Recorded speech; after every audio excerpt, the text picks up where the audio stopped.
محمد وعلى آله وأصحابه وأتباعه ومن هدى بهديه إلى يوم الدين، أما بعد. فأعوذ بالله من الشيطان الرجيم. بسم الله الرحمن الرحيم.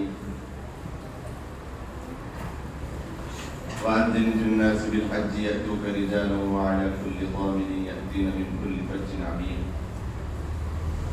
وقال الله تبارك وتعالى: إنا أعطيناك الكوثر فصل لربك وانحر إن شانئك هو الأبتر. وقال الله تبارك وتعالى: إن صلاتي ونسكي ومحياي ومماتي لله رب العالمين لا شريك له وبذلك أمرت وأنا أول المسلمين. صدق الله العظيم. وقال النبي صلى الله عليه وسلم: من وجد ساعة لم يضحي فلا يقربن مصلانا، أو كما قال عليه الصلاة والتسلیم. محترم اور معزز ٹیچرز، سرز اور پیارے بچوں، ہم سب سے پہلے اللہ تبارک و تعالیٰ کا شکر ادا کرتے ہیں کہ اللہ تبارک و تعالیٰ نے ہم سب کو مسلمان بنایا. پیچھے تک آواز آ رہی ہے میری آپ لوگوں کو؟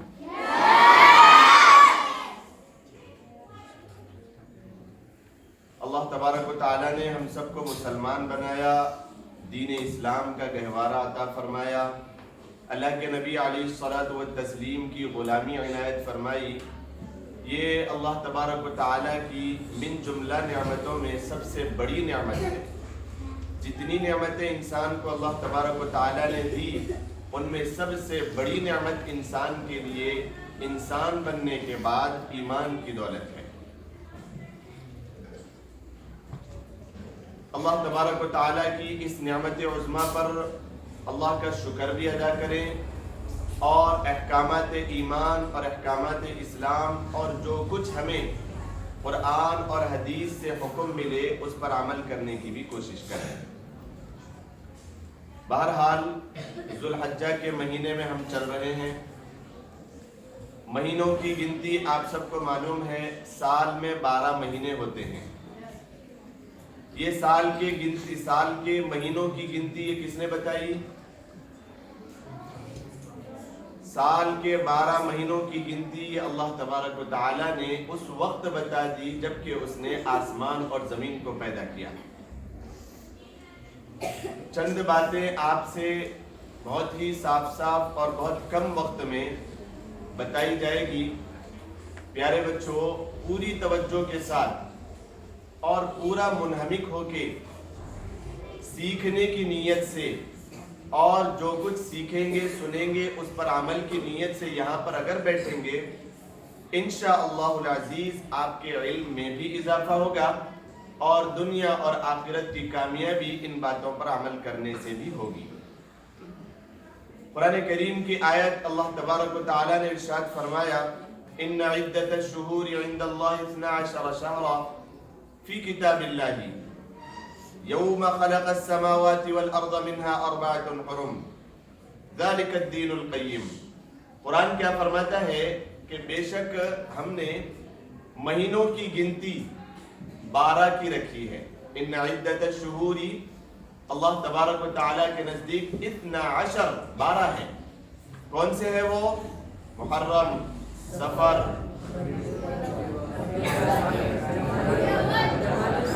بس ماشاءاللہ پورے 12 مہینوں کی گنتی آپ لوگوں کو معلوم ہے. تو ان 12 مہینوں میں قرآن کریم نے ارشاد فرمایا 4 مہینے ایسے ہیں 4 حرم.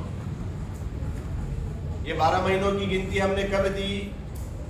اس وقت ہم نے دے دی، اس وقت ہم نے شمار کرا دی جب اللہ تبارک و تعالیٰ نے اس کائنات کو وجود بخشا، آسمان کو بنایا اور زمین کو بچھایا انسانوں کی ضرورت کے لیے، سورج کو لگایا اور ستاروں کو بھی لگایا اور چاند کو بھی اپنے مقدار میں چلنے کا حکم دے دیا. اسی موقع پر اللہ تبارک و تعالیٰ نے 12 مہینوں کی گنتی لگائی. یہ 12 مہینوں میں 4 مہینے ایسے ہیں 4 حرم جو محرم ہے، مقدس ہے. کوئی بتا سکتا وہ 4 مہینے کون سے ہیں جس کو اللہ تبارک و تعالی نے محترم، مکرم اور معزز فرمایا قرآن میں؟ وہ 12 مہینوں میں 4 مہینے کون سے ہیں جس کو اللہ تبارک و تعالی نے محترم فرمایا اور ان مہینوں کے متعلق فرمایا لا تظلموا فیہن انفسکم؟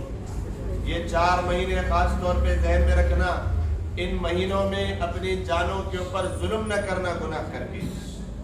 یہ مہینے بڑے مکرم اور محترم ہیں، ان میں نیک اعمال کر کے اللہ تبارک و تعالیٰ کو راضی کرنے کی کوشش کرنا۔ وہ کون سے 4 مہینے ہیں؟ وہ 4 مہینے، ان میں سب سے پہلا مہینہ رجب کا مہینہ ہے۔ رمضان سے پہلے جو مہینہ آتا ہے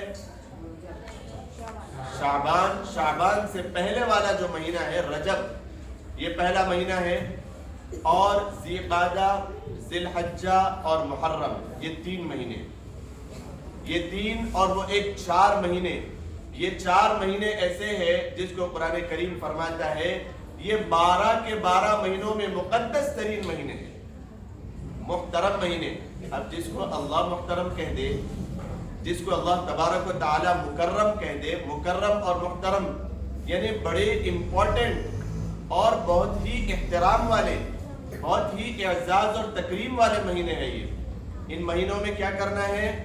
قرآن واضح طور پر فرما رہا ہے کہ عام مہینوں میں بھی گناہ نہ کریں، اپنی جانوں پر ظلم نہ کریں۔ یہ 4 مہینے تو خاص طور پر ہے کہ ان میں گناہ کر کے انسان کو چاہیے کہ وہ اپنی جان پر ظلم نہ کرے۔ لا تظلموا فیہن انفسکم، اپنے ذہن میں رکھ لیں یہ 4 مہینے سال بھر میں لوٹ کر ریپیٹ ہوتے ہیں ہر سال۔ یہ 4 مہینوں میں خاص طور پر انسان نیک عمل کرتا ہے تو اس کا اجر بڑھا کے چڑھا کے انسان کو دیا جاتا ہے، اور اگر گناہ کرتا ہے تو اس کے گناہ کا وبال بھی بہت زیادہ ہوتا ہے۔ تو وہ 4 مہینے کون سے ہیں؟ ایک مرتبہ اور میں آپ کو بتا دوں، رجب، ذی قعدہ، ذی الحجہ اور محرم۔ رجب، ذی قعدہ، ذی الحجہ اور محرم۔ اب ہم جس مہینے میں چل رہے ہیں وہ مہینہ ذی الحجہ ہے۔ حج کے لیے افراد گئے ہیں کئی، یہ مہینہ ذی الحجہ کا مہینہ ہے۔ اس مہینے میں اللہ تبارک و تعالیٰ نے بہت ساری نعمتیں رکھی ہمارے لیے، بہت ہی کچھ ایسے انعامات اور تحفے رکھے ہیں جس کو انسان اپنا کر انسان اپنی زندگی میں کامیاب ہو سکتا ہے۔ اور انسان کی زندگی کی معراج، انسان کی زندگی کی کامیابی یہ ہے وَمَا خَلَقْتُ الْجِنَّ وَالْإِنسَ إِلَّا لِيَعْبُدُونَ، کہ ہم نے انسانوں اور جناتوں کو پیدا ہی اسی لیے کیا کہ وہ ہماری عبادت کر کے ہم کو راضی کر لیں۔ انسان پیدا کیوں ہوا اس دنیا میں؟ اللہ تبارک و تعالیٰ کی عبادت کر کے راضی کر لے۔ اور یہ 4 مہینوں میں جس مہینے میں ہم چل رہے ہیں ذی الحجہ کا مہینہ، اس میں اللہ تبارک و تعالیٰ نے بہت سارے ایسے بہانے رکھے ہیں جس کی وجہ سے یوں چاہتا ہے اللہ کہ میری طرف آ جاؤ، میری طرف لپکو اور تھوڑے سے کام کر لو اور میں تم سے خوش ہو جاؤں اور تم سے راضی ہو جاؤں۔ ذی الحجہ کی مہینے کی فضیلت قرآن کریم قسم اٹھا رہا ہے۔ آپ دیکھیے ایک عام آدمی بھی جب قسم کھاتا ہے تو اس کے ذہن میں یہ ہوتا ہے کہ میں کوئی قیمتی ترین چیز کی قسم کھاؤں، ہوتا ہے نا ذہن میں؟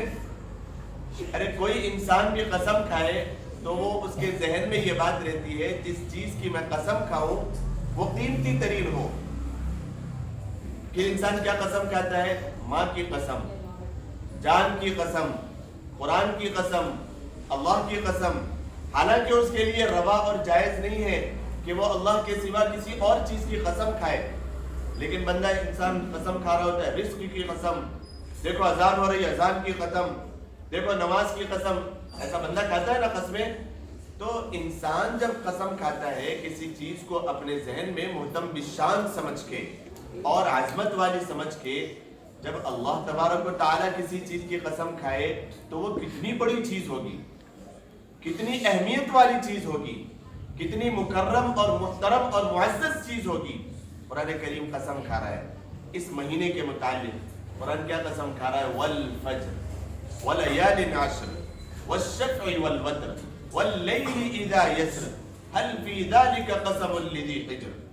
یہاں تک قرآن کریم ذی الحجہ کے مہینے کی دنوں کی اور فجر کی اور اس کے راتوں کی قسم کھا رہا ہے، شفع اور وتر کی قسم کھا رہا ہے۔ یہ شفع کون سی ہے، یہ وتر کون سی ہے، اور یہ لیل جس کو عشر ولیال عشر کہا، یہ عشر یہ ذی الحجہ کے مہینے کی 10 راتیں ہیں جس کی قرآن کریم قسم کھا رہا ہے۔ جس عاشرے میں ہم چل رہے ہیں، مفسرین نے لکھا ہے اس بات کو سمجھ لیں اور سیکھ لیں اور زندگی بھر یاد رکھیں، اور یہ جب کبھی موقع آئے یہ سبق اپنے اندر دہرا لیں کہ ذی الحجہ کے مہینے کی پہلی 10 راتیں اور پہلے 10 دن اتنے محترم بالشان ہے کہ قرآن کریم قسم کھا رہا ہے وَلَيَالٍ عَشْرٍ وَلَيَالٍ عَشْرٍ۔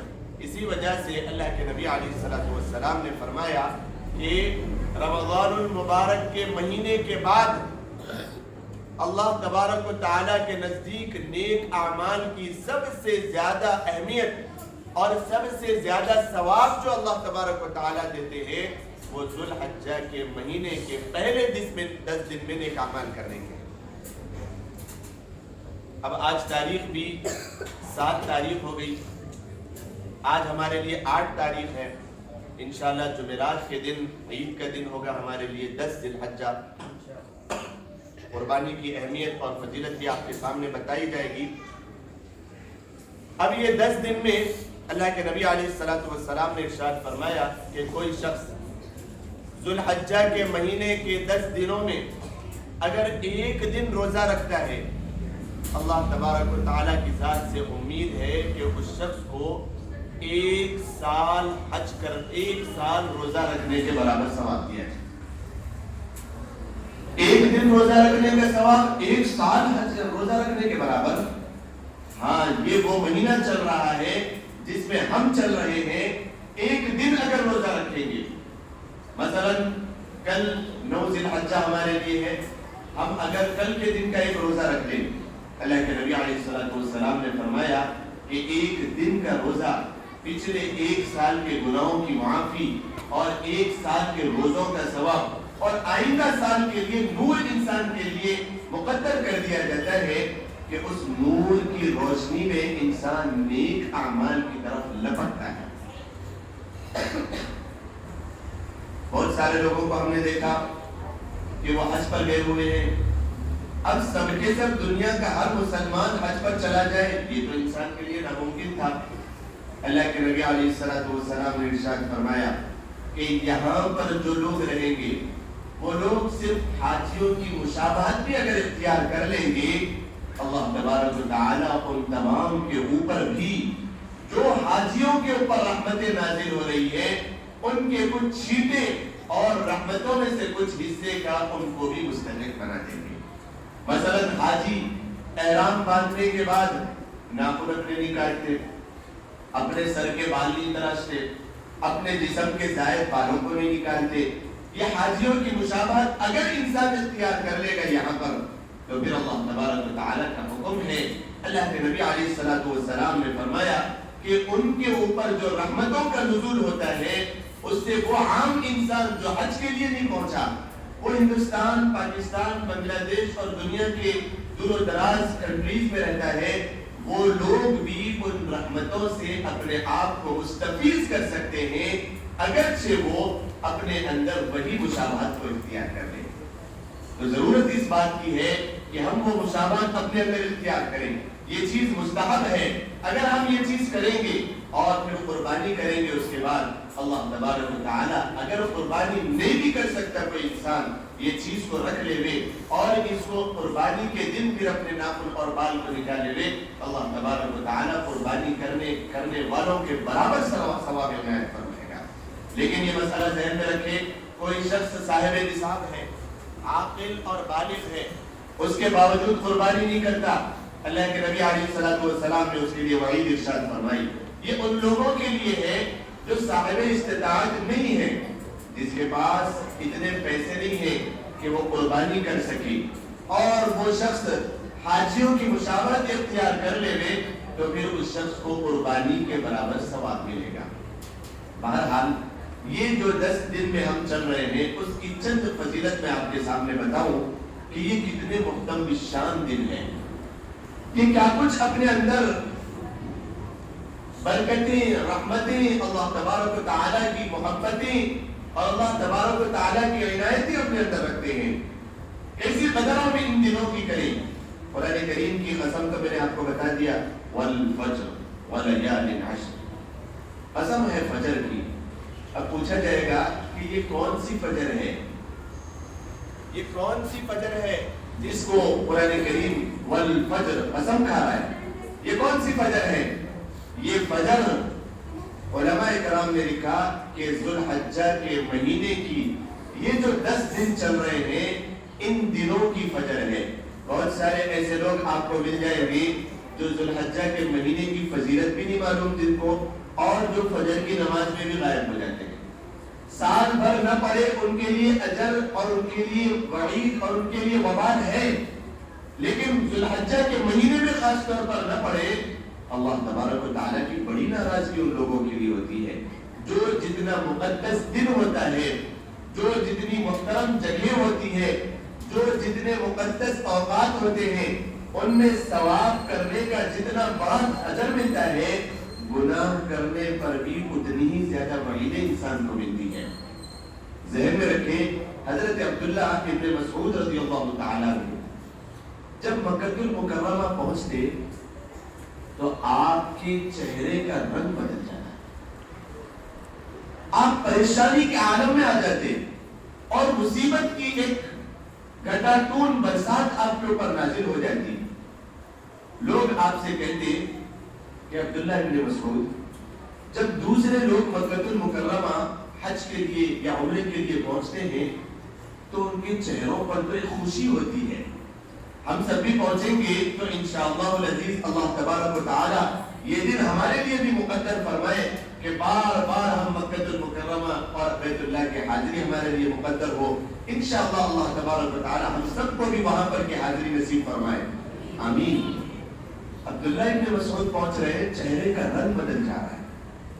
لوگ سوال کرتے کہ جب کبھی دوسرے لوگ یہاں پر پہنچتے تو خوشی کی انتہا نہیں ہوتی، آپ مکہ المکرمہ پہنچتے ہیں تو آپ کے چہرے کی رنگت بدل جاتی ہے، کیا ماجرا ہے؟ تو حضرت عبداللہ ابن مسعود رضی اللہ تعالیٰ کو فرمانے لگے کہ کچھ اوقات، کچھ لمحے اور کچھ مواقع اور کچھ جگہ ایسی ہوتی ہے کہ اللہ تبارک و تعالیٰ وہاں پر اجر زیادہ عنایت فرماتے ہیں، تو وہ لوگ جو یہاں پر پہنچ کر اجر اور کیا اللہ دیں گے ان پر اس کی نظر ہوتی ہے، ان کی نظر اس چیز پر ہوتی ہے تو وہ خوش ہوتے ہیں، لیکن میری نظر ان چیزوں کے اوپر ہوتی ہے کہ جن جگہوں میں اور جن اوقات میں، جن لمحوں میں اللہ تبارک و تعالی ثواب زیادہ عنایت فرماتے ہیں، انہی مواقع پر اگر اللہ کی نافرمانی ہو تو اللہ تبارک و تعالی گناہ بھی زیادہ عنایت فرماتے ہیں۔ اب ذوالحجہ کا مہینہ چل رہا ہے جہاں پر ایک نیکی 10 نیکی کے برابر، تو وہیں پر اگر انسان غفلت کے ساتھ اپنے اوقات کو گزارے تو گناہ کا اور نمازوں کے چھوڑنے کا اور اوقات کو ضائع کرنے کا گناہ بھی انسان کو بہت زیادہ ملتا ہے۔ اس وجہ سے ہمیں چاہیے کہ ان اوقات کی ہم قدر کریں، ذوالحجہ کی اس پہلے عشرے کی ہم قدر کریں۔ ان میں کیا کرنا ہے؟ کچھ واقعات بتاؤں میں کہ کیا کرنا ہے ان اوقات میں۔ اللہ کے نبی علیہ السلام نے سب سے پہلے جو ارشاد فرمایا اس حدیث کو ہم سنیں، اپنے ذہن نشین کریں، اور جتنے یہاں پر حاضرین بیٹھے ہوئے ہیں ان سے درخواست ہے کہ ان چیزوں کو سیکھیں اور پھر اپنے گھروں پر بھی جا کر ان باتوں کی اشاعت کریں، غفلت کے ساتھ وقت نہ گزاریں۔ اللہ کے نبی علیہ السلام نے فرمایا کہ میری امت کے اکثر لوگ 2 نعمتوں کے اندر غفلت میں پڑے ہوئے ہیں۔ 2 نعمتیں ایسی ہیں جو اللہ تبارک و تعالیٰ نے انسان کو دی ہے، لیکن انسان اس کے اندر بڑی آسانی کے ساتھ غفلت اور دھوکے کا شکار ہوا ہوا ہے۔ وہ 2 غفلتیں کون سی ہیں؟ کوئی آدمی بتا سکتا ہے یہاں پر؟ کوئی بتا سکتے ہیں کہ وہ 2 نعمتیں کون سی ہیں جس کی طرف اللہ کے نبی علیہ السلام توجہ مبذول کر رہے ہیں کہ وہ 2 نعمتوں کی اگر انسان قدر کر لے تو وہ سب سے زیادہ ہوشیار اور سمجھدار اور عقل مند انسان ہے. اور یہ دو نعمتیں جس کے اندر انسان غفلت میں پڑا ہوا ہے وہ سب سے زیادہ بے وقوف انسان ہے. میں کسی سے اگر سوال کروں کہ آپ ہوشیار ہے، عقل مند ہے، سمجھدار ہے، تو وہ شخص کہے گا کہ ہاں میں ہوشیار ہوں، سمجھدار ہوں، عقل مند ہوں. لیکن اللہ کے نبی علیہ الصلوۃ والسلام کی نظر میں وہ شخص ہوشیار ہے جو اللہ کی دی ہوئی ان دو نعمتوں کی قدردانی کرے. اب اگر میں سوال کروں کہ وہ دو نعمتیں انسان کو پتہ ہی نہیں ہے کہ وہ کون سی دو نعمتیں ہیں جس کو پا کر، جس کی اہمیت کو میں حاصل کر کے ان کے اندر اگر میں بہت زیادہ اس کی قدردانی کروں تو پھر میں ہوشیار ہوں.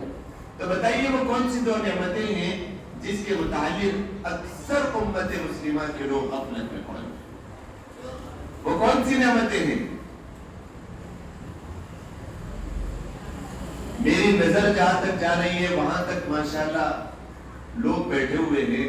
کوئی ایک آدمی اس بات کو بتا دے کہ وہ دو نعمتیں کون سی ہے جس میں اللہ کے نبی علیہ الصلوۃ والسلام نے فرمایا کہ میری امت کے اکثر لوگ اس سے غفلت میں ہیں. اگر وہ دو نعمتوں کی قدردانی کر لی جائے تو انسان دنیا کا کامیاب ترین اور ہوشیار اور سمجھدار انسان ہو جائے گا. وہ دو نعمتیں یہ ہیں. سب سے پہلی نعمت صحت کی نعمت ہے اور دوسری نعمت فراغ کی نعمت ہے. یہ صحت کی نعمت اور فراغ کی نعمت سمجھ میں نہیں آیا؟ انسان کو جو ہیلتھ ملی ہے، جو صحت ملی ہے، انسان اس نعمت کو حاصل کرنے کے بعد غفلت میں ہے. ایک آدمی کے پاس 10 کروڑ روپے ہیں لیکن اس کے پاس صحت نہیں ہے. وہ 10 کروڑ روپے کوئی کام کے ہیں؟ کسی آدمی کے پاس بڑی تجارت ہے لیکن اس کے پاس صحت کی نعمت نہیں ہے. بتائیے وہ شخص کے لیے وہ بڑی تجارت کوئی فائدہ مند ہے؟ ایک آدمی کے پاس بڑے بڑے محلات، دکان، کوٹھیاں، جائیدادیں ہیں، بڑی گاڑیاں اور سواریاں ہیں اور غلام اور باندیاں ہیں اور بہت سارے سیب و زر اور مناظر ہیں، لیکن اس کے پاس صحت نہیں ہے، وہ بیمار پڑا ہوا ہے. تو بتائیے اس کے لیے کوئی نعمت ہے؟ نہیں.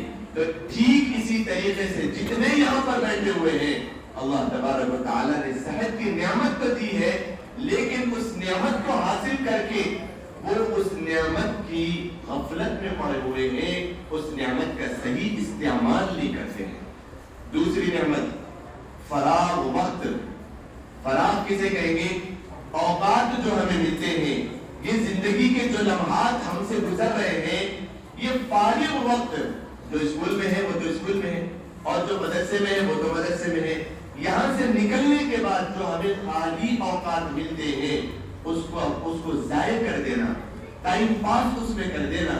یہ جو ہمیں خالی وقت ملتا ہے، کسی آدمی کے پاس بہت ساری نعمتیں ہیں لیکن اس کے پاس وقت ہی اگر نہ ہو تو بتائیے اللہ کی بڑی بڑی نعمتوں سے وہ کچھ فائدہ اٹھا سکتا ہے؟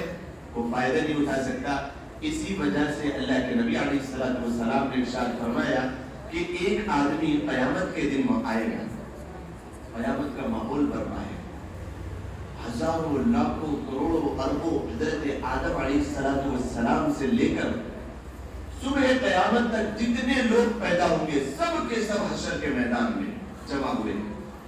کچھ لوگ وہاں پر ٹخنوں تک پسینے میں ہیں، کچھ لوگ پنڈلیوں تک پسینے میں ہیں، کچھ لوگ اپنے گناہوں کے دلدل میں گھٹنوں تک ہیں، تو کچھ لوگ کمر تک پسینے میں ہیں، کچھ لوگ موڈے تک اور سینے تک پسینے میں ہیں، کچھ لوگوں کی صرف اور صرف آنکھیں باہر نکلی ہوئی ہے، وہ پسینے میں ڈوبے ہوئے شرابور ہیں، اوپر سے دیکھ رہے ہیں کہ کیا حالات چل رہے ہیں پسینے میں، اور کچھ بارش اوپر سورج آیا ہوا ہے. لیکن اس موقع پر بھی بہت سارے لوگ انتہا سے زیادہ افسوس میں ہوں گے. وہ کون لوگ ہیں؟ جو قیامت کے دن ہر ایک کو حشر کے میدان میں حاضر ہونا ہے نا. جب پیدا ہو گئے دنیا میں تو موت آنا برحق ہے اور اس دنیا سے جانا اور حشر کے میدان میں ٹھہرنا برحق ہے. ہم بھی ایک دن وہاں پر ٹھہرے ہوں گے. اللہ کے نبی علیہ الصلوۃ والسلام نے یہ جو پیشن گوئیاں دی وہ صحیح ثابت ہونے والی ہے کہ ہم وہاں پر ٹھہرے ہوئے ہوں گے. بہت سارے لوگ الگ الگ قسم کی مصیبت میں، ان میں سب سے زیادہ مصیبت میں اس شخص کو دیکھا جائے گا وہ افسوس کے مارے یہاں سے کترنا شروع کرے گا.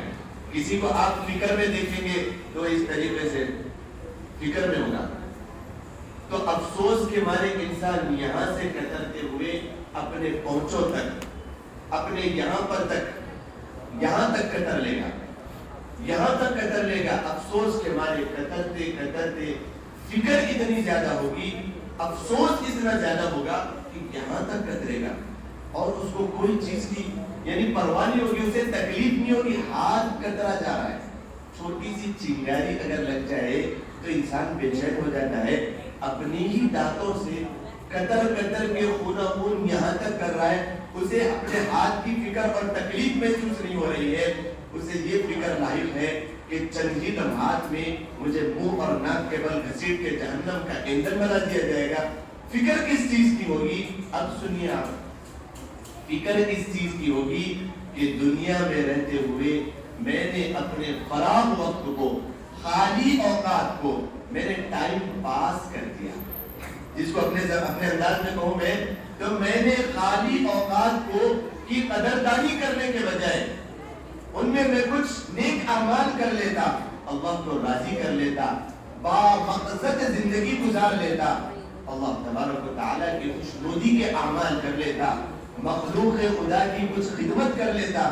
اس کے بجائے صرف اور صرف میں نے ٹائم پاس کر دیا تو پھر یہ سارا کا سارا وقت انسان کے لیے ضائع ہو جائے گا اور وہ وہاں پر فکر میں یہاں سے یہاں تک کترے گا, یہاں سے یہاں تک کترے گا. اسے اس کا افسوس نہیں ہوگا, وقت کے ضائع کرنے کا ضرور اس شخص کو افسوس ہوگا. تو لہذا با مقصد زندگی کسے کہتے ہیں؟ میں پہلے آپ کو بتا دوں. ایک امام گزرے ہیں, امام ابو یوسف رحمۃ اللہ علیہ. امام یوسف رحمۃ اللہ علیہ کتابت کرتے تھے اور لکھتے تھے. ابن حجر اسقلانی رحمۃ اللہ علیہ بھی کتابت کرتے تھے, لکھتے تھے, اور بڑی کتابیں انہوں نے لکھی ہے. دیکھیے لوگوں کے اندر اپنے اوقات کی قدردانی کرنے کا کیا منشا, کیا ملکہ تھا. توجہ کے ساتھ سنیں, ماشاءاللہ جتنی تعریف آپ کی جائے اتنی کم ہے کہ جتنے اسٹوڈنٹس بوائز اور گرلس یہاں پر بیٹھے ہوئے ہیں بڑی توجہ کے ساتھ بیان سن رہے ہیں, قابل تعریف ہے. ایک ایک بات اپنے ذہن نشید کریں.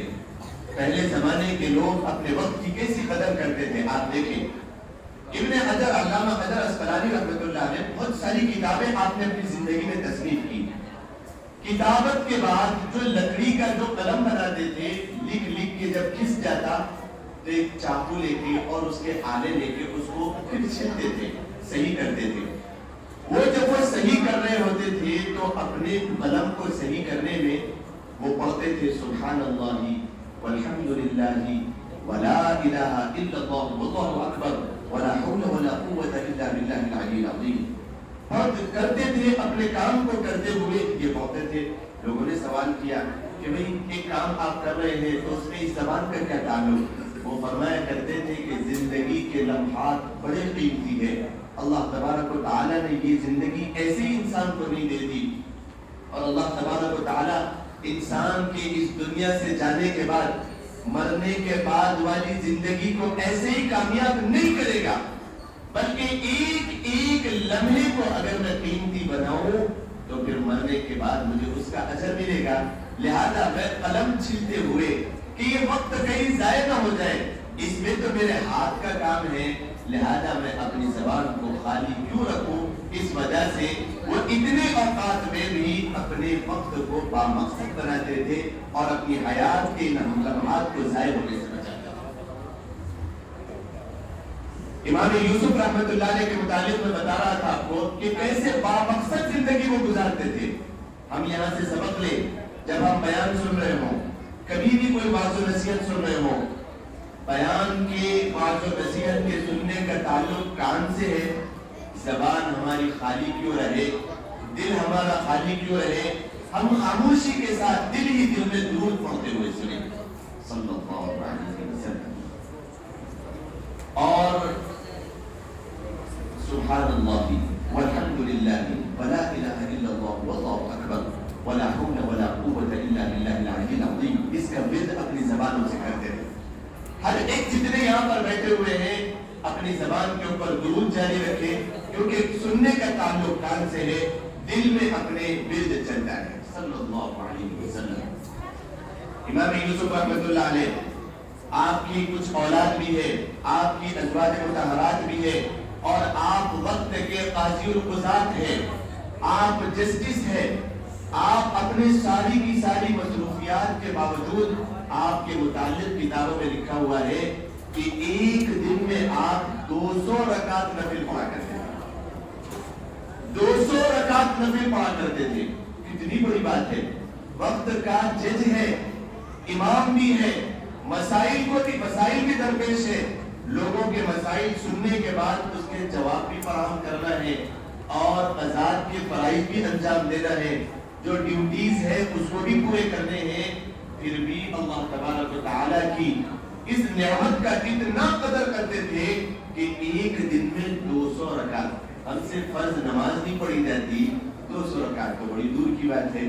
قدردانی کرنی چاہیے. بہرحال ذو الحجہ کا مہینہ یہ اوقات کی قدردانی کا کہنا مہینہ ہے. ان کے ایک ایک لمحے کو ہم قدردانی کے ساتھ گزاریں. اللہ تبارک و تعالیٰ نے اس کے متعلق قسم کھائی ہے.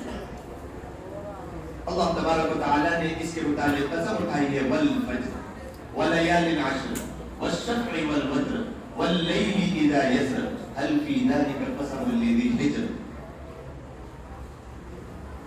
بہت ہی افسوس کی بات یہ ہے کہ میں یہاں سے دیکھ رہا ہوں چند اسٹوڈنٹس، کیا بتاؤں میں، غفلت کی انتہا ہے.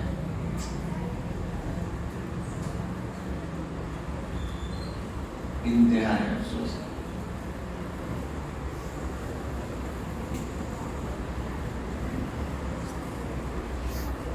اللہ اور اس کے رسول صلی اللہ علیہ وسلم کی بات ہو رہی ہے اور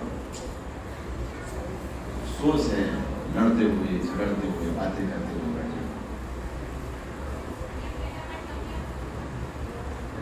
2-4 دن یہاں سے خالد سر کے پاس جاؤ، وہاں پر ان کا صحیح علاج ہو سکتا ہے. یس میڈم، اسٹینڈ اپ، کمیت کام پکڑ کے کھیلتے جائیں.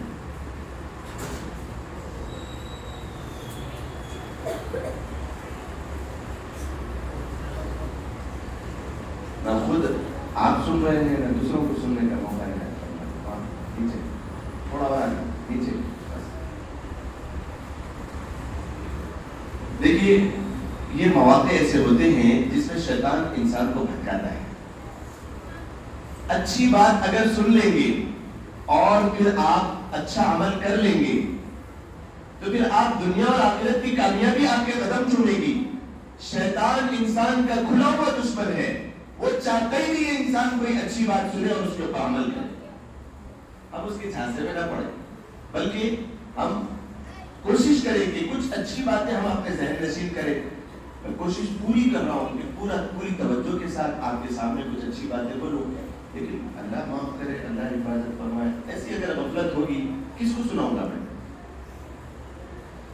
بہرحال قربانی آ جائیے. اب ذو الحجہ کے مہینے میں جو ہم قربانی کرتے ہیں اس موقع پر دیکھیے، ذو الحجہ کے مہینے میں اللہ تبارک و تعالیٰ نے کئی ایسے انسان کو مواقع عنایت فرمائے ہیں، کئی ایسے بہانے اللہ کے رسول علیہ السلام کی امت کو اسپیشلٹیز عنایت فرمائی ہے کہ بندہ اگر چاہے تو اللہ تبارک و تعالیٰ کی رحمتوں کو حاصل کر کے پچھلی زندگی کے گناہوں کو معاف کر کے ایک نیک زندگی گزار سکتا ہے. نیک زندگی گزار سکتا ہے. ان میں سے ذو الحجہ کے مہینے کا پہلا عشرہ تو ایک روزہ دن میں رکھے 1 سال کے روزوں کے برابر. نیکی اگر کرے تو سال بھر کے دنوں میں انسان نیک عمل کرے تو سب سے زیادہ ثواب رمضان کو چھوڑ کے اس ذو الحجہ کے مہینے میں نیکی کرے تو اس کو اس کا اجر ملتا ہے. کتنی بڑی بات ہے. اب اسی میں اللہ تبارک و تعالیٰ نے عرفے کا دن رکھا. عرفے کا دن ہمارے لیے انشاءاللہ العزیز کل کا دن ہوگا. عرفے کا دن، عرفے کے دن اگر آدمی مسلمان ایک روزہ رکھے پچھلے سال کے گناہ معاف اور 1 سال کی نیکیوں کا ثواب، اور آئندہ سال ایک نور روشن ہوتا ہے جس میں بندہ اگر نیک اعمال کرنے کی کوشش کرے تو اس کے لیے آسانی ہوتی ہے، اس کے لیے آسانی ہوتی ہے عرفے کے دن کے روزے رکھنے سے۔ عرفے کے دن اللہ حضرت عمر فاروق رضی اللہ تعالیٰ عنہ فرماتے ہیں کہ میں عرفے کے دن مکے کی گلیوں میں پھر رہا تھا، میں نے دیکھا کہ ایک بہت ضعیف اور لاغر قسم کا ایک آدمی میرے سامنے سے آ رہا ہے۔ حضرت امیر المؤمنین عمر فاروق رضی اللہ تعالیٰ عنہ نے پوچھا کہ ابھی کون، کدھر پھر رہے ہیں، کیا ماجرا ہے، یہ کیا حالت بنا کے رکھی ہے؟ تو وہ شخص بالکل نیچی منڈی کر کے بہت لاغر قسم کا، ہاتھ بھی وائبریٹ ہو رہے ہیں، پیر بھی لڑکھڑا رہے ہیں، کانپتے ہانپتے ہوئے یوں کہا کہ میں شیطان ہوں۔ حضرت عمر فاروق رضی اللہ تعالیٰ عنہ نے شیطان کی ہمت پر بھی داد دی کہ مجھے دیکھ کر تو گلی کوچے سے شیطان بھاگ جاتا ہے، لیکن یہاں پر کیا ماجرا ہے کہ بہت ہی لڑکھڑاتے ہوئے ٹھہرا ہوا ہے، یہ کیا حالت بنا کر کے رکھی ہے؟ کیا آپ نے یہ بالکل شیطان کو کہا کہ کیا حالت بنا کر کے رکھی اتنا لاغر قسم کا؟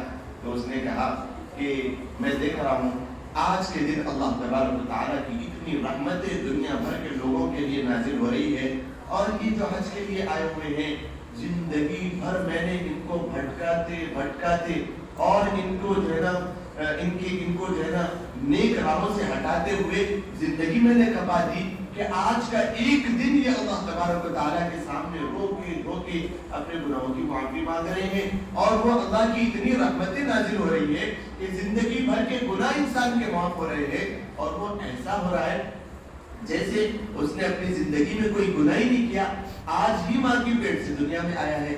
تو رحمتوں کی انتہا عرفے کے دن ہوتی ہے، جو کہ ہمارے لیے کل کا دن ہے۔ تو انتہا یہ دن اللہ کی رحمتیں جب ہو رہی ہے تو ہمیں بھی چاہیے کہ ہم غفلت کے ساتھ وقت کو نہ گزاریں، بلکہ اللہ تبارک و تعالیٰ کی عبادت میں، اللہ کی ریاضت میں، اللہ کی خوشنودی حاصل کرنے میں گزاریں۔ اس کے بعد جو ہمارے لیے موقع آتا ہے 10 محرم الحرام کا مہینہ موقع، 10 ذی الحجہ کا موقع، اس میں ہم قربانی کرتے ہیں۔ اب ایک یہ بات خاص طور پر ایک عنوان ہے قربانی۔ قربانی کیا چیز ہے، ہم کیوں کرتے ہیں، اور اس کے پیچھے کیا مقصد ہے، اور اس کا کیا فلسفہ ہے، اور ہمیں کیسے کرنا چاہیے قربانی۔ اب آج سے اس بات کو ہم اپنے ذہن نشین کر لیں۔ دیکھیے قربانی یہ قرب سے بنا ہوا ہے، انسان کی زندگی کی جو بھی قربانی ہوتی ہے، جو بھی سیکریفائز ہوتے ہیں، اس کا مقصد اصلی ہونا چاہیے کہ میں اللہ تبارک و تعالیٰ کا قرب حاصل کروں، اللہ کا تقرب پالوں، اللہ کا نیک بندہ میں بن جاؤں، اس بات کی کوشش انسان کو کرنا چاہیے۔ بہرحال قربانی اسی قرب سے ہے کہ میں اللہ تبارک و تعالیٰ کی کیسے مقرب بن جاؤں اور کیسے میں گرویدہ ہو جاؤں۔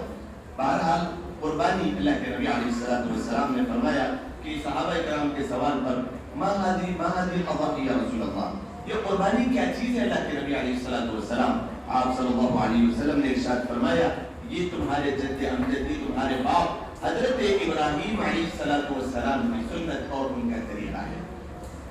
صحابہ کرام نے دوسرا سوال کیا اللہ کے رسول صلی اللہ علیہ وسلم ما لنا یا رسول اللہ، ہمارا کیا فائدہ ہے اس میں؟ سوال ہوتا ہے نا، کوئی بھی کام کرنے سے پہلے انسان اپنا فائدہ سوچتا ہے کہ اللہ کے رسول دنیاوی اور اخروی ہمارا کیا فائدہ ہے اس میں؟ آپ صلی اللہ علیہ وسلم نے فرمایا لکل شعرۃ حسنۃ، یہ جو ہم بھیڑ بکرا اور یہ جو ہم بڑے جانور گائے اور بھینس بیل اور یہ جو ہم اونٹ اللہ کی راہ میں قربان کرتے ہیں، اس کے جسم پر جتنے بال ہیں ہر بال کے بدلے میں ایک نیکی انسان کو ملتی ہے۔ اب کوئی شخص بالوں کی گنتی پر اس کو شمار میں لا سکتا ہے؟ اپنے سر کے اوپر جتنے بال ہیں اس کو انسان نہیں شمار کر سکتا، اس سے زیادہ بال جانور کی کھال کے اوپر ہوتے ہیں۔ اللہ کے نبی علیہ السلام اگر ہم دمبے کو ذبح کریں، دمبے کے اوپر اونٹ ہوتا ہے، اگر ہم اس کو ذبح کریں تو اس کے اوپر جو بال ہوتے ہیں اس کی تو گنتی کوئی نہیں کر سکتا، بال کو شمار میں نہیں لا سکتے، اس کو نہیں گن سکتے، تو یہ اونٹ تو انتہائی مشکل کی بات ہے، ناممکن ہے۔ اللہ کے نبی علیہ السلام نے فرمایا جو بیل اور بھینس کے جسم پر بال ہوتے ہیں وہ جو اس کا حکم ہے وہی اون کا حکم ہے کہ ہر بال کے بدلے میں انسان کو نیکی ملتی ہے۔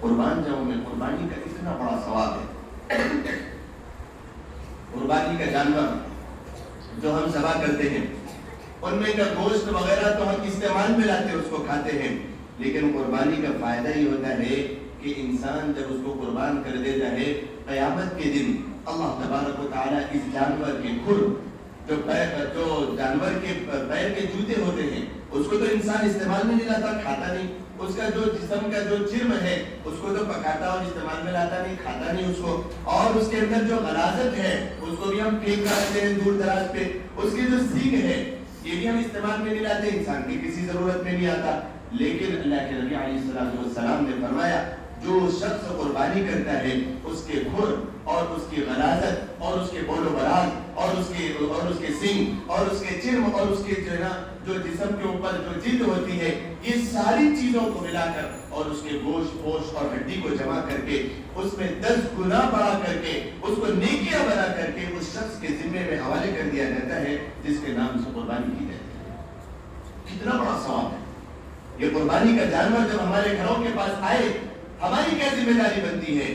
حضرت ابراہیم علیہ السلام تو اپنے بیٹے کو ذبح کر رہے ہیں، ہم سے اللہ تبارک و تعالیٰ صرف جانور کے نام پر خوش ہو رہا ہے، راضی ہو رہا ہے، تو یہ وہ جانور ہے جو اللہ تبارک و تعالیٰ کی رضا کے لیے کافی ہے۔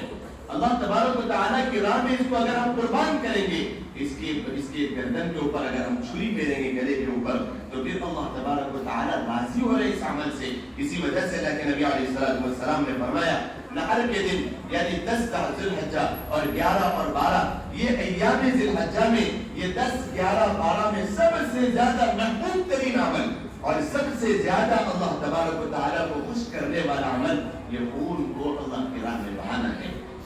تو یہ گوشت اور یہ ہڈیوں کو اور اس کے کھر اور اس کے سارے جسم کو ملا کر کے 10 گنا بڑھا کر کے انسان کو نیکیاں بنا کر کے حوالے کر دیا جائے گا۔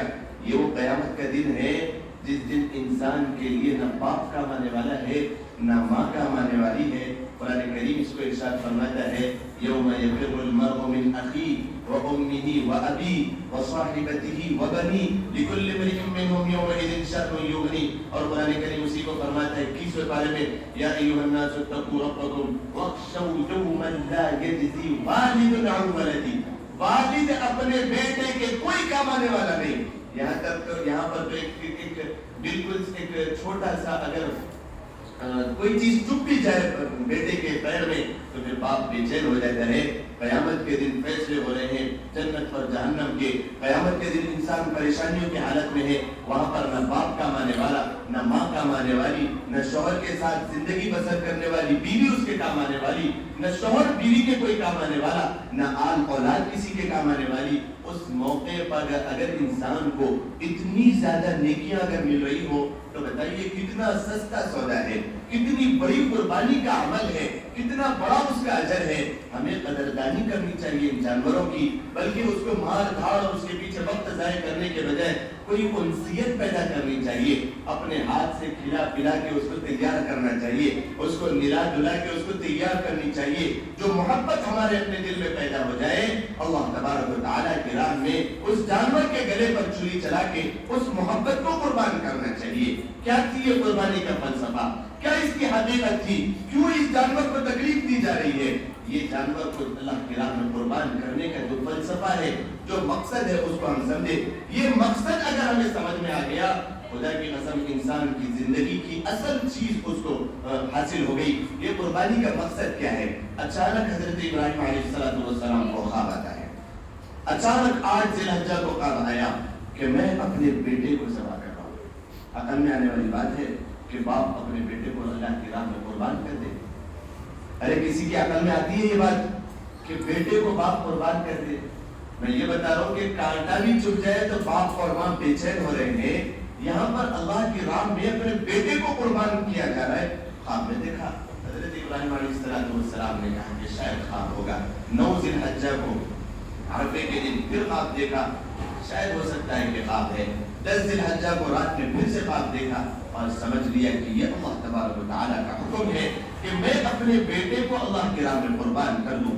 میں اپنے بیٹے کو اللہ کی راہ میں قربان کر دوں۔ حضرت ابراہیم علیہ السلام اپنے بیٹے کو لے کر چلے اور کہنے لگے فلما بلغ معه السعي قال یا بنی، اے میرے پیارے بیٹے، انی ارى في المنام، میں خواب میں دیکھتا ہوں، انی اذبحك فانظر ماذا ترى، کہ میں تجھے ذبح کر رہا ہوں۔ میرے بیٹے اسماعیل ذرا بتا تو دو، میں تمہیں ذبح کر رہا ہوں، تمہاری کیا رائے ہے؟ تمہاری کیا رائے ہے؟ میں تمہیں ذبح کر رہا ہوں۔ وہ بیٹے کون تھے؟ حضرت اسماعیل علیہ السلام۔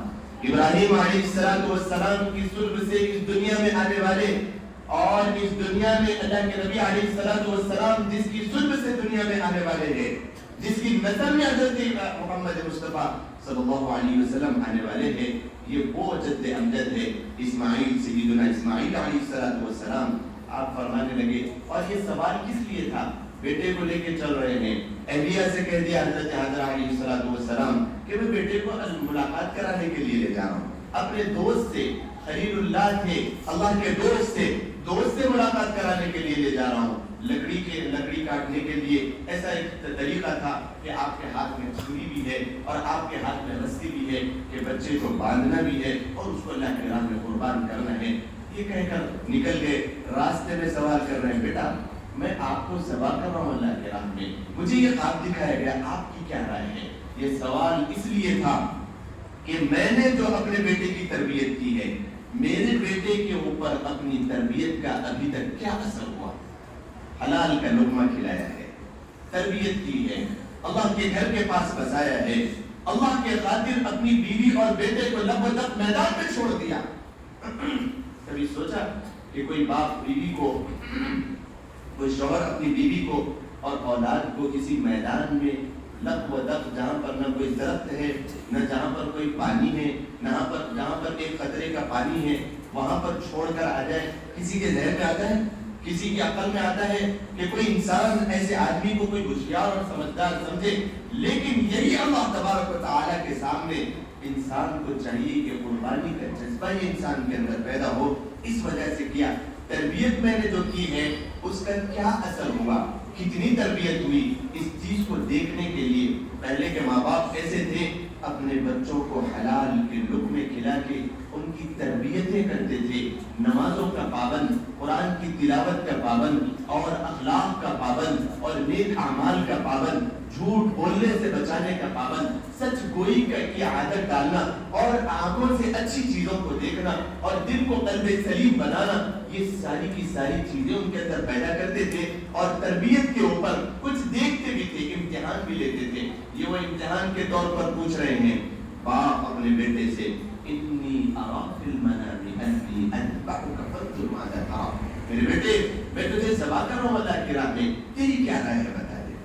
بیٹے نے کہا کہ ابا جان، قال یا ابت افعل ما تؤمر ستجدنی ان شاء اللہ من الصابرین۔ دوسرا ہی جملہ حضرت اسماعیل علیہ السلام کا، قربان جاؤ کیا تربیت ہوئی تھی۔ یوں نہیں کہا ابا جان آپ میرے باپ ہیں، یہ میرے دشمن ہیں، مجھے کاٹ رہے ہیں، مجھے ذبح کرنے کی بات کر رہے ہیں اور مجھے تکلیف پہنچانے کی بات کر رہے ہیں، عقل میں آنے والی بات ہے نہیں یہ۔ کوئی چیو چرا نہیں، کوئی بات نہیں، کوئی چیز نہیں، بس خالی یوں کہا ابت افعل ما تؤمر، افعل ما تؤمر ستجدنی ان شاء اللہ من الصابرین۔ یا اللہ اے میرے ابا جان مجھے آپ ذبح کر دیجیے، جو حکم اللہ کی طرف سے آپ کو ملا ہے اس کو آپ اللہ کی راہ میں فوراً اس پر عمل کریے، آپ یقیناً مجھے صبر کرنے والوں میں سے پائیں گے۔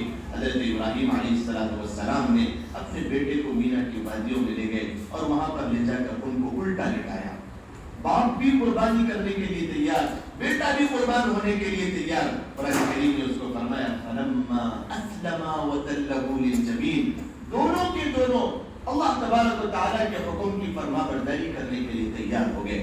فلما اسلما وتلہ للجبین، ایک پوائنٹ بیچ میں بتاتے ہوئے آگے کی بات آپ کو بتاؤں۔ فلما اسلما، یہ اسلما سے ہم مسلمان ہیں، یہ اسلما جو ہے اسلما، بیٹے کو قربان کرنے کا حکم دیا گیا، بیٹے نے کہا کہ قربان کر دیجیے، باپ قربان کرنے کے لیے تیار ہے، بیوی وہاں سے اپنے بیٹے کو ماں اپنے بیٹے کو اللہ کی راہ میں قربان کرنے کے لیے تیار ہے، یہاں تک کہ شیطان راستے میں آ رہا ہے، بھٹکانے کے لیے کہ کوئی انسان کو آج تک دیکھا رہتی دنیا سے، حضرت آدم علیہ السلام سے آج تک کسی نے ایسا منظر نہیں دیکھا تھا، آسمان نے بھی آج تک ایسا منظر نہیں دیکھا تھا، نہ زمین نے ایسا منظر دیکھا تھا کہ باپ اپنے بیٹے کو اللہ کی راہ میں قربان کر رہا ہے، اس کی گردن کے اوپر چھری چلا رہا ہے، اور یہاں تک کہ اس کو الٹا دکھا دیا کہ کہیں مجھے اپنے معصوم سے بیٹے کے چہرے کے اوپر نظر پڑتے ہوئے کہیں وہ شفقت اور محبت کی باریک سی تار تو جڑی ہوئی ہوتی ہے، اللہ کی راہ میں قربان کرنے کے لیے مجھے روک نہ دے، شفقت بھری نگاہ میرے اندر یہ جذبہ نہ پیدا ہو جائے کہ میں اس معصوم سے بچے کو کیسے قربان کروں، الٹا دکھایا۔ یہ اسلما سے ہم مسلمان ہیں، ہمارے اندر بھی یہ جذبہ پیدا ہونا چاہیے کہ ہر چیز اللہ تبارک و تعالیٰ کے سامنے اس کو راضی کرنے کے لیے ہم تیار ہو جائیں، کوئی چو چرا نہ کرے، کوئی جو ہے نا بہانہ نہ کرے، کوئی چیز کو اپنے بیچ میں نہ آنے دے۔ یہ ہر سال جو ہم قربانی کرتے ہیں یہ سبق دلاتی ہے ہمیں، یہ وہ سبق یاد دلاتی ہے۔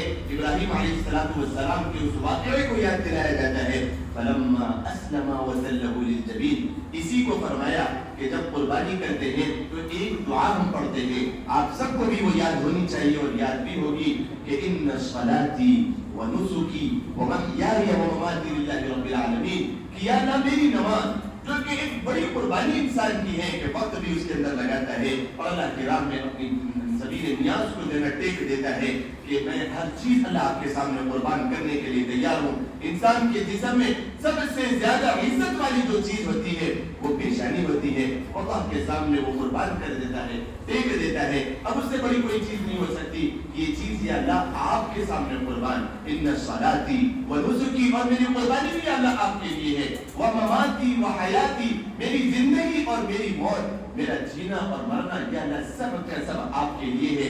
یہ دعا سکھائی جاتی ہے قربانی کے موقع پر۔ اس سے یہ چیز ثابت ہوئی کہ مسلمان اس شخص کو کہا جاتا ہے کہ اللہ تبارک و تعالیٰ کے ہر حکم کے سامنے اپنے آپ کو فلما اسلم وتلہ للجبین کی تصویر بنا لے، تصویر بنا لے اپنے آپ کو، یہیں سے مسلمان ہے۔ فلما اسلم وتلہ للجبین، حضرت ابراہیم علیہ السلام نے بیٹے کو الٹا لٹایا، الٹا لٹا کر کے بیٹا بھی کہہ رہا ہے کہ ابا جان قربانی کا جذبہ دیکھیے، ابا جان یہ جو میرے کپڑے ہیں اس کو سمیٹ لیجیے، اس کو سمیٹ لیجیے، کہیں مجھے آپ ذبح کریں اور میرے تڑپنے کی وجہ سے خطرے میرے کپڑے کے دور دور تک پہنچے اور یہ کپڑا آپ میری امی جان کو لے جا کر کے دینا کہ امی جان اس کو دیکھے گی اور وہ تڑپ میں اسے یاد آ جائے گی، وہ تو ماں ہے نا، ماں کی ممتا یاد آ جائے گی اور وہ پھر تڑپنے لگے گی کہ میرا بیٹا ذبح ہوتے وقت اتنا تڑپا ہے اور اتنا زیادہ اس کو بے چینی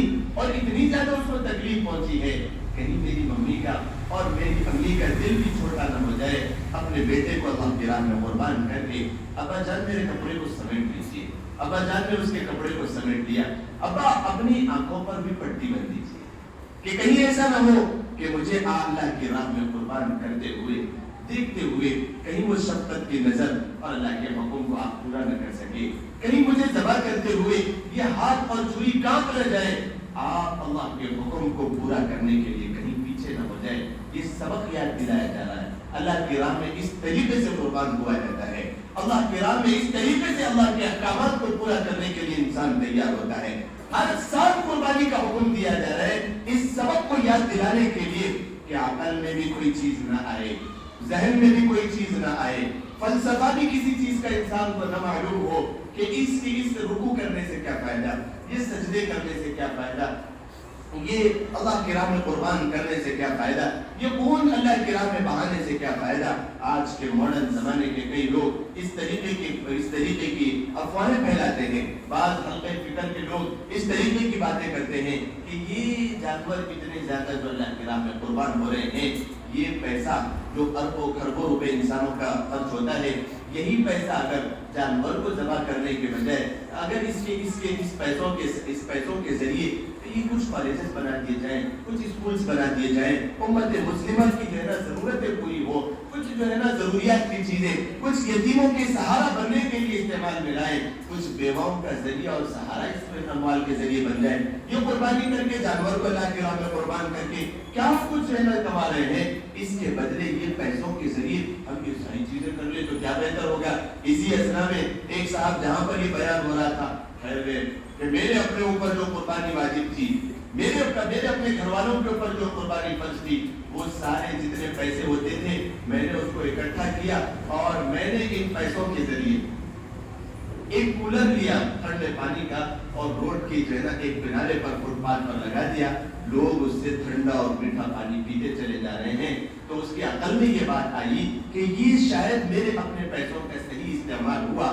حالانکہ اگر انسان کے اندر یہ جذبہ پیدا ہو جائے اللہ کی فرمانبرداری کا کہ میں عقل کو نہ دیکھوں, نہ ہی اپنے کسی بھی جو ہے نا ذہن میں آنے والی بات کی طرف توجہ کروں, بلکہ جس نے مجھے پیدا کیا, جس نے اس ساری دنیا کو وجود بخشا, جس نے اس آسمانوں کو اٹھایا اور زمینوں کو بچھایا, اس پیدا کرنے والے خالق کے اوپر میں بغیر کسی اپنے مفاد کے لیے, بغیر کسی اپنے فائدے کو دیکھتے ہوئے صرف اور صرف اللہ تبارک و تعالیٰ کے لیے زندگی گزارنے کا اگر جو ہے نا یہ جذبہ انسان کے اندر پیدا ہو جائے اور یہ مقصد جو قربانی کے تئیں انسان کے ذہنوں میں پیدا کیا جانے کی ضرورت پیش کی جا رہی ہے, وہ جذبہ انسان کے اندر پیدا ہو جائے تو بتاؤ کہ یہ دنیا ساری کی ساری ایک امن و امان کا گہوارہ بن جائے گی اور یہ ایک سلامتی اور اسلام کا گہوارہ بن جائے گی اور ہر آدمی ایک دوسرے کے لیے اپنے سگے بھائی سے زیادہ اپنی ہر چیز قربان کرنے کے لیے اس جذبے کے تحت پیدا ہو جائے گا.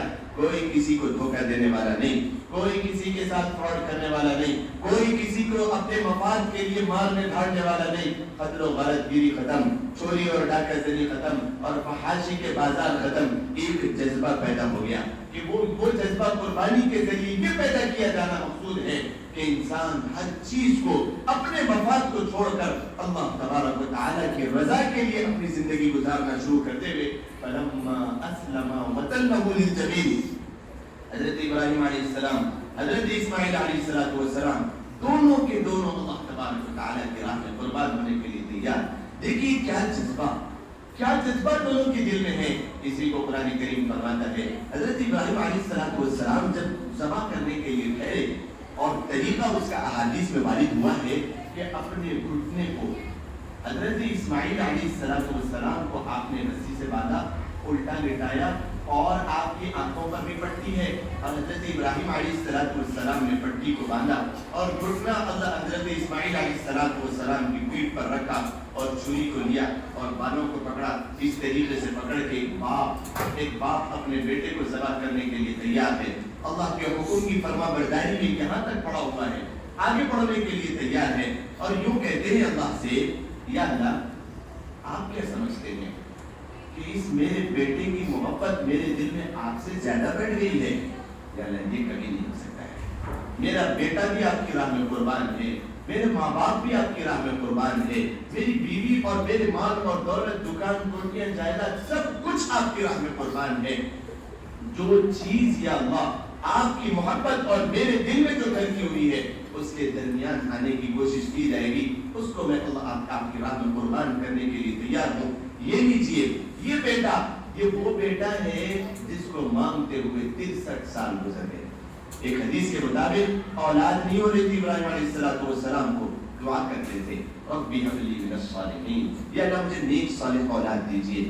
ایک دن نہیں, 2 دن نہیں, 8, 9, 10 مہینے نہیں, 1 سال نہیں, 2 سال, 10 سال, 20 سال نہیں, بلکہ ایک روایت کے مطابق 60 سے 63 سال تک آپ دعا کرتے رہے. شادی کے بعد اولاد نہیں ہے, 60 سے 63 سال.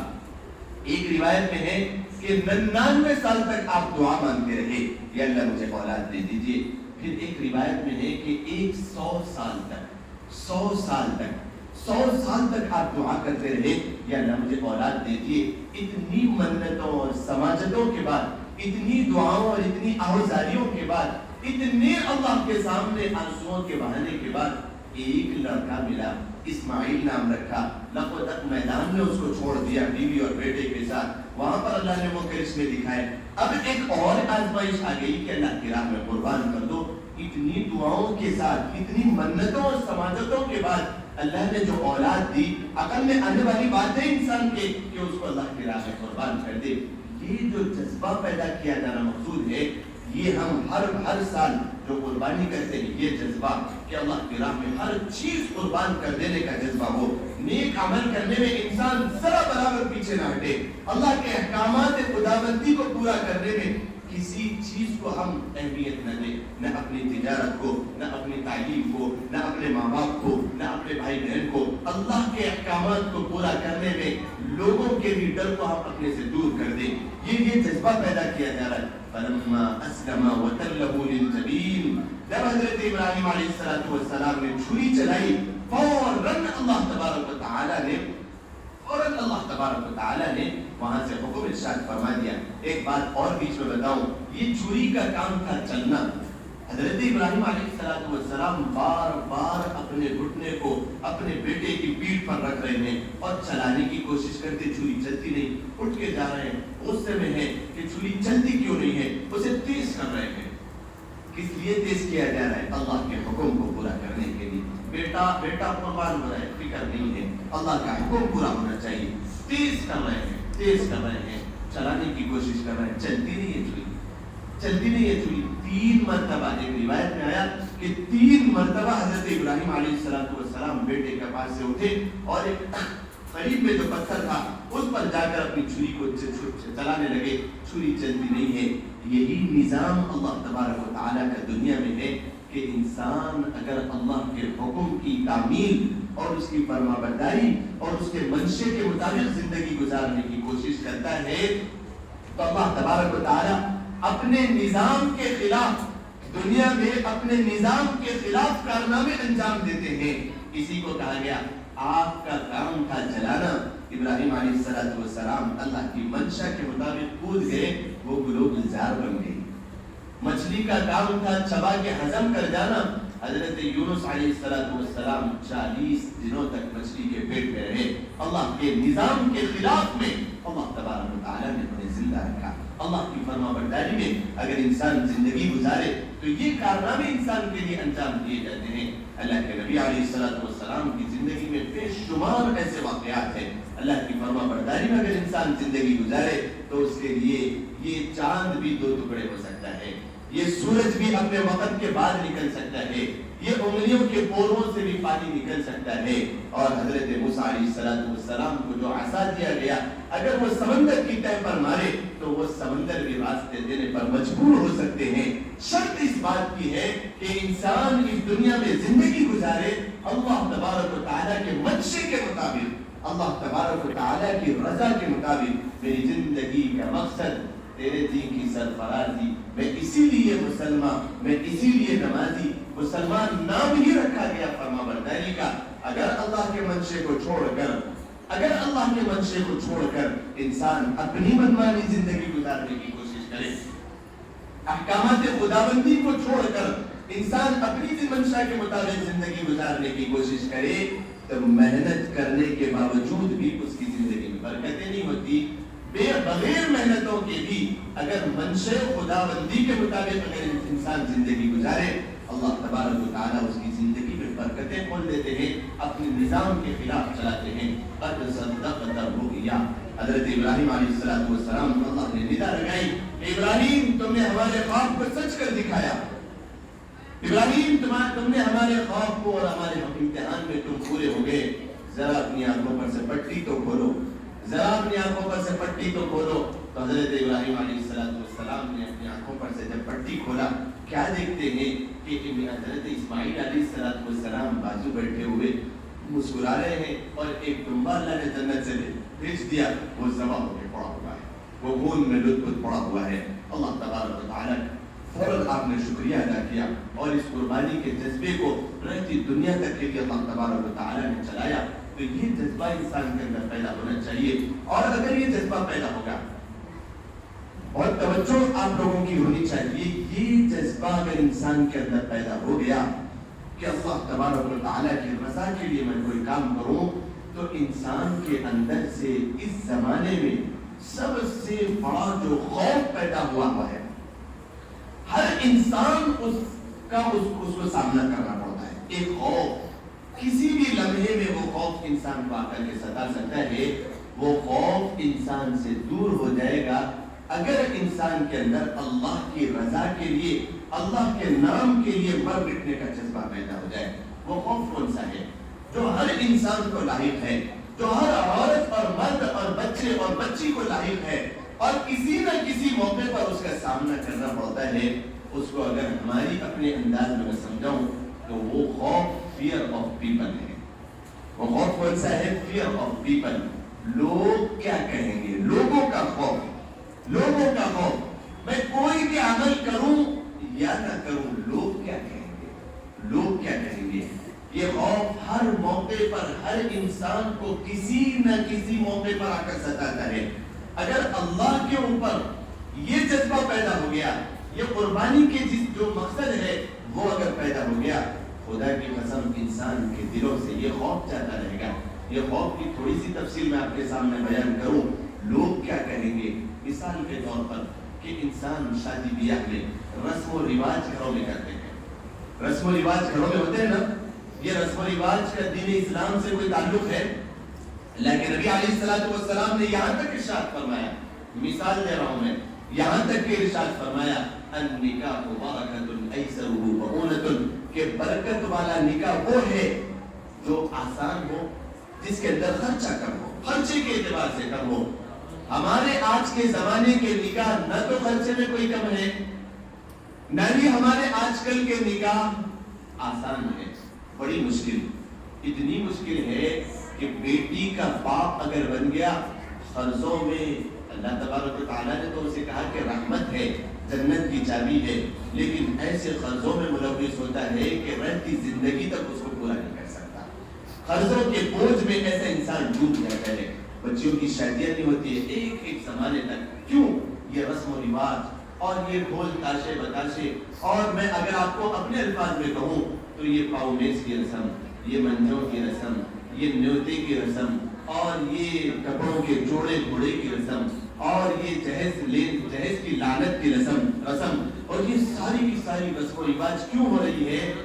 کیوں ہو رہی ہے میں آپ کو بتاؤں، صرف اور صرف اس لیے ہو رہی ہے کہ لوگ کیا کہیں گے، لوگ کیا کہیں گے۔ اگر میں یہ عمل نہیں کرتی، گھروں کے بڑھیوں کو اور گھروں کی عورتوں کو ہم اس بات کو دیکھیں کہ اگر میں یہ عمل نہ کرتی ہوں، منجے نہ بٹھاتی ہوں، یا پاؤنیز کی رسم نہ کرتی ہوں یا نہ کرتا ہوں، گھروں میں آپ اینالائز کریں، دیکھیں کہ یہ ساری کی ساری رسم و رواج صرف اور صرف اس لیے ہو رہی ہے کہ لوگ کیا کہیں گے۔ اگر نہ کریں تو لوگ کیا کہیں گے، کرتے ہیں تو ٹھیک ہے، لوگ پھر بھی بولتے ہیں، لوگ، یہ فیئر آف پیپل، اور فیئر آف پیپل کی وجہ سے مثال کے طور پر انسان کے ہر کام اسی وجہ سے ہو گیا کہ لوگ کیا کہیں گے۔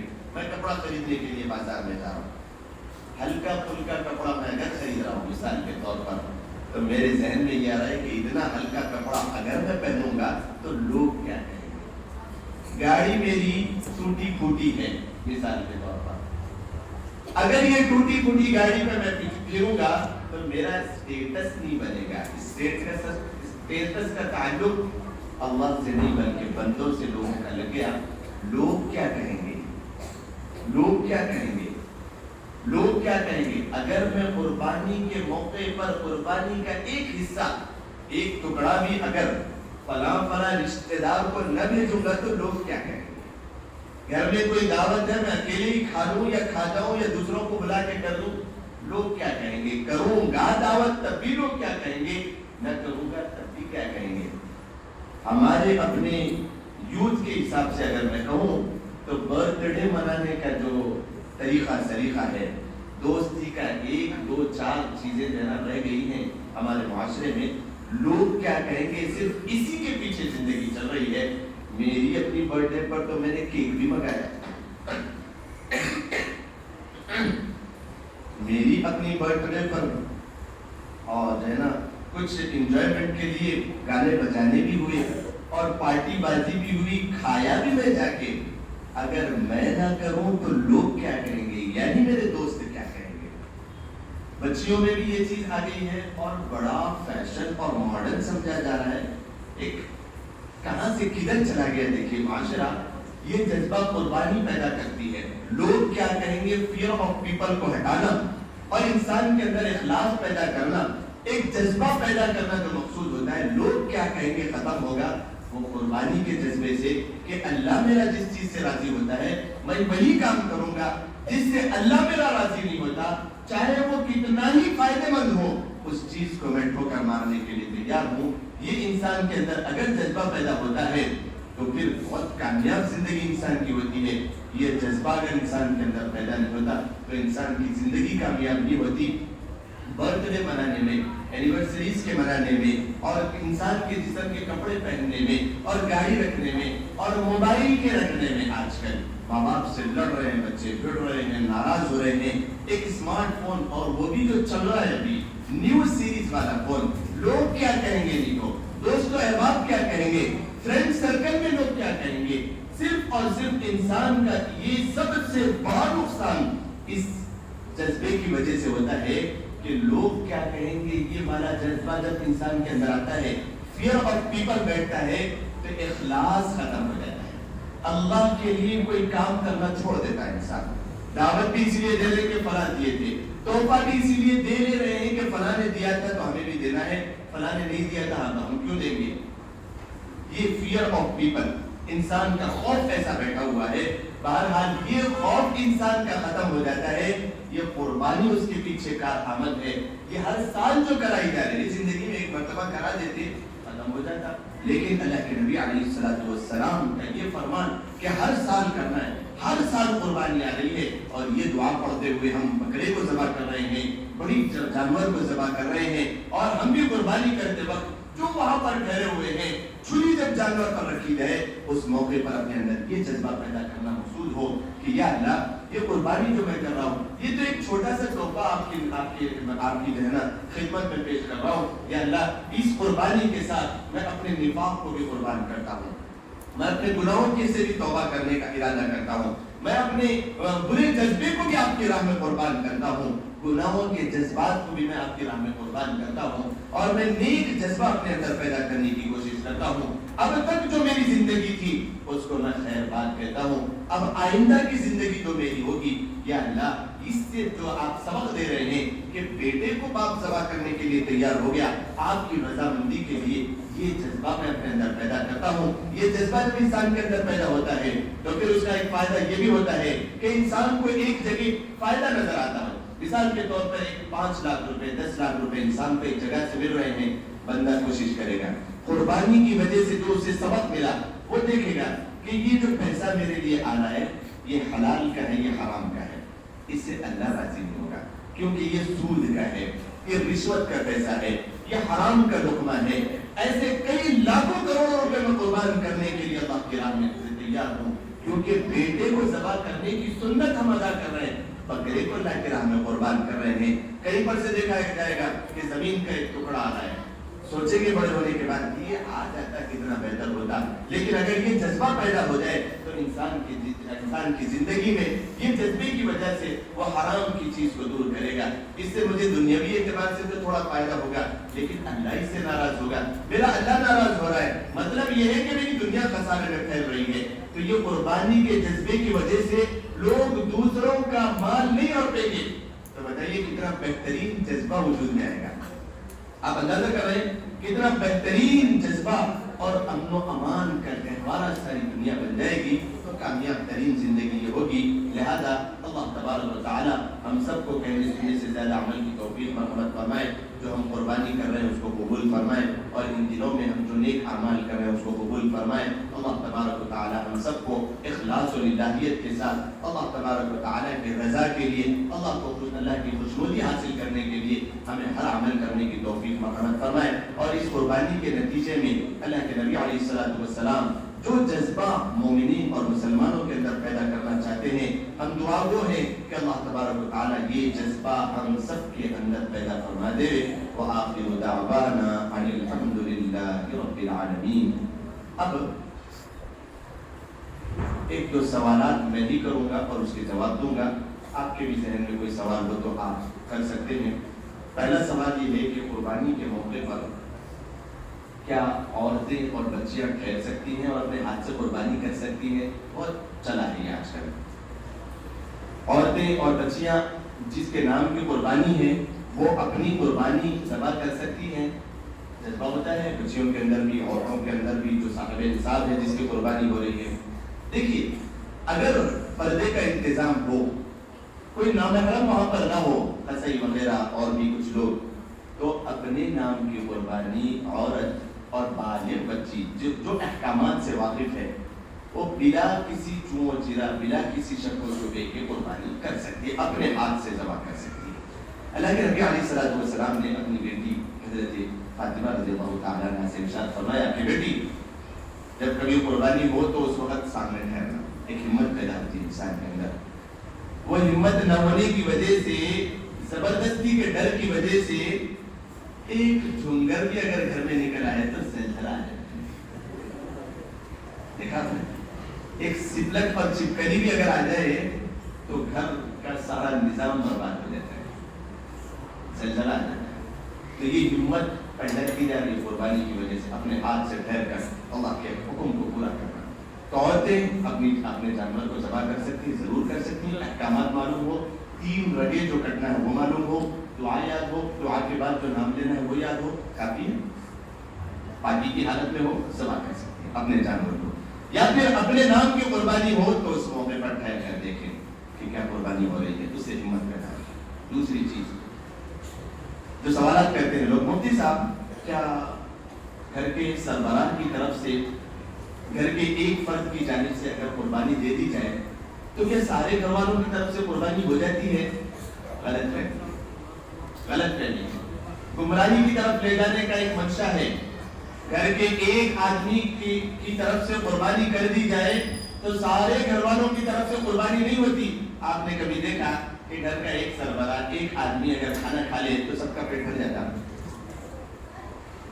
جو لوگ گھر کا ایک فرد قربانی کرے تو سب کی قربانی ہو جاتی ہے کہتے ہیں، تو ان گھروں میں ایک ہی آدمی کو کھانا کھانا چاہیے، ایک ہی آدمی کو نماز پڑھنا چاہیے، ایک ہی آدمی کو روزہ رکھنا چاہیے، اور ایک ہی آدمی کو زکات دینا چاہیے، اور یہاں تک کہ بڑے ہو جائے تو ایک ہی آدمی کو شادی بھی کر لینی چاہیے.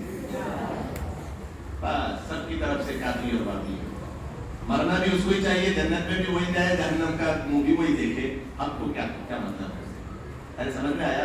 اللہ کے نبی علیہ السلام نے واضح طور پر فرمایا جس کے اوپر قربانی واجب ہے، مَنْ وَجَدَ سَعْدًا لَمْ يُضَحِّ فَلَا يَقْرِبَنَّ مُصَلَّانَا. جس کے اوپر قربانی واجب ہے اگر وہ قربانی نہ کرے تو ہماری عیدگاہ کے قریب نہ آئے. مطلب یہ ہے کہ وہ ہم میں سے ہے ہی نہیں، تو عیدگاہ کی کیا کرے گا؟ نماز کیوں پڑھے گا؟ ارے نماز تو مسلمان پڑھتے ہیں نا، عید کی نماز.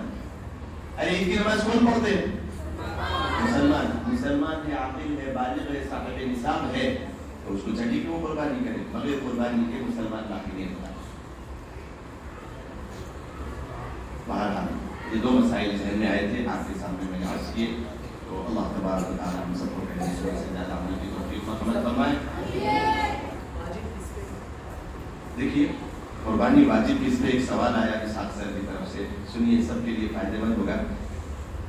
جو آدمی کے اوپر ویسے تو زکات واجب فرض ہے، ان لوگوں کے اوپر قربانی واجب ہے. میں وضاحت کے ساتھ آپ کو بتا دوں. عقل مند، عقل مند ہوشیار، پہلی شرط بالغ. ہمارے معاشرے کے اعتبار سے، ہندوستانی اعتبار سے، مرد حضرات بچے اگر ہے تو 15 سال کے اوپر، بچیاں اگر ہیں تو 12 سال کے اوپر بالغ اڈلٹس کی لسٹ میں آ جاتے ہیں. یہ قانونی اعتبار سے نہیں، 18 سال 20 سال 21 سال. اب ہو سکتا ہے کہ آگے یہ بھی قانون ہو کہ 50 سال کے بعد شادی کرنا ہے. کیا کریں گے شادی کریں؟